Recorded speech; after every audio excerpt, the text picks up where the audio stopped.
No buzzwords, define actionable goals. So actionable within supply chain, which is my sole focus for digital, is automating planning, purchasing, order management, change orders, receiving, invoice. Fully automated, autonomous. The computer runs itself, lights out. Keeping it simple, the best starting point is simply have the computer being another buyer or planner in the department, following the existing ISO processes. Same authorizations for PPV, excess inventory, on-time delivery. Program it the same way. You're already authorized. You don't have to go for approval. You're just adding staff to the department.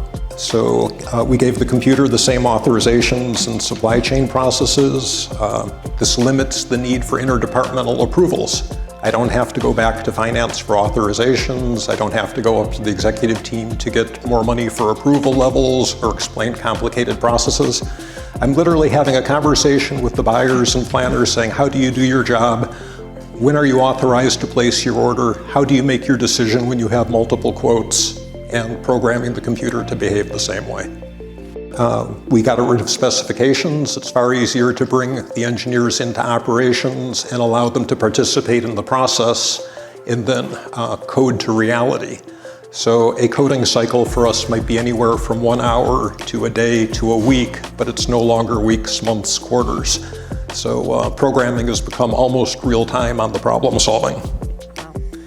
For the times that you have to go outside your span of control, the CEO has to be on board. So our CEO is educated on the supply chain processes to the point that we can switch back and forth between business and what if then statements. So he can half talk in code. So by the time the conversation is done, we know exactly what to code and exactly what the impact on other departments are going to be. With the CEO, the conversation is always, how do we optimize the business, not the supply chain? None of this should be about optimizing silos. So if you can't step out of your own silo and look out for what's best for the business and talk to the CEO at their level, it simply won't go anywhere. CEOs don't care about, finance hurting your feelings or whatever.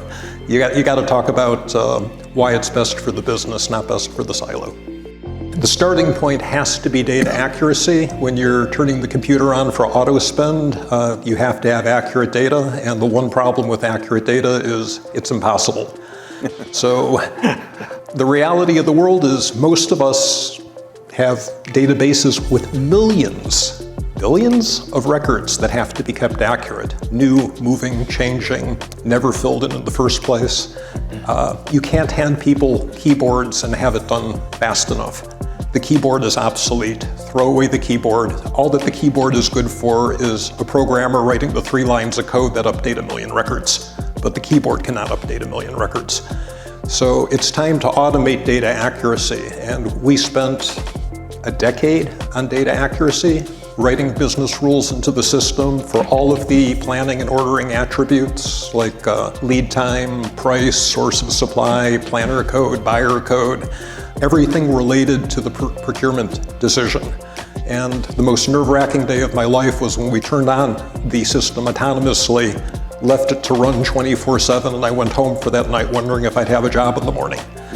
But if you pay attention to the data accuracy, you do have a job, and life only gets better after that. Once you're plugged into your suppliers, it's two-way communications. As much as maybe you're focused on procurement and managing all those parts arriving and keeping the factory going, you're getting invaluable information. You're getting the current lead time for the part. Is it active or obsolete?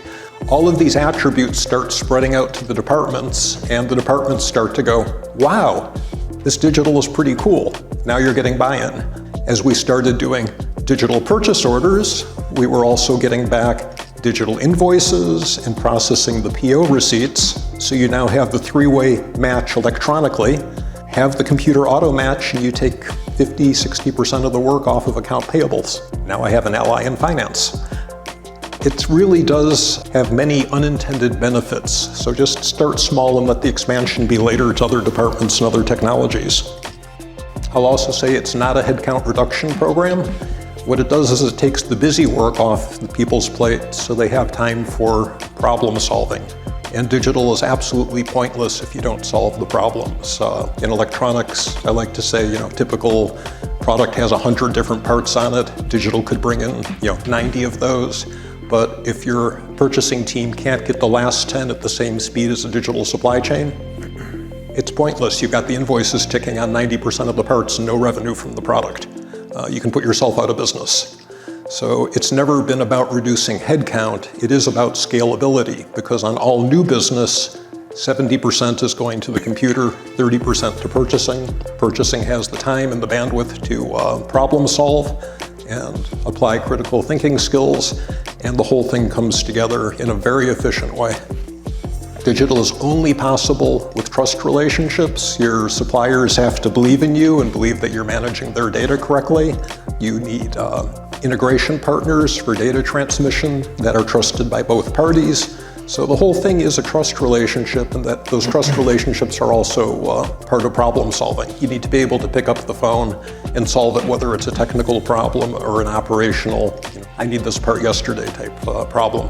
Preserving your relationships is absolutely critical to this. There's simply nothing faster, more responsive, more adaptive. When COVID hit, it was a beautiful thing to have. While staff was at home and the world is panicking on semiconductors, the digital supply chain is out 24/7 scouring the globe for inventories and placing orders all day long before anybody else could even see the parts. So we actually grew during COVID, whereas several of our local competitors went out of business or are suffering from major financial problems now due to the mismatched inventory problems. The agility, the adaptability, all the buzzwords of the industry are embedded in digital. You simply can't keep up with a computer that can scan 1 million records every hour and look at the globe for components and manage the dates on all your orders.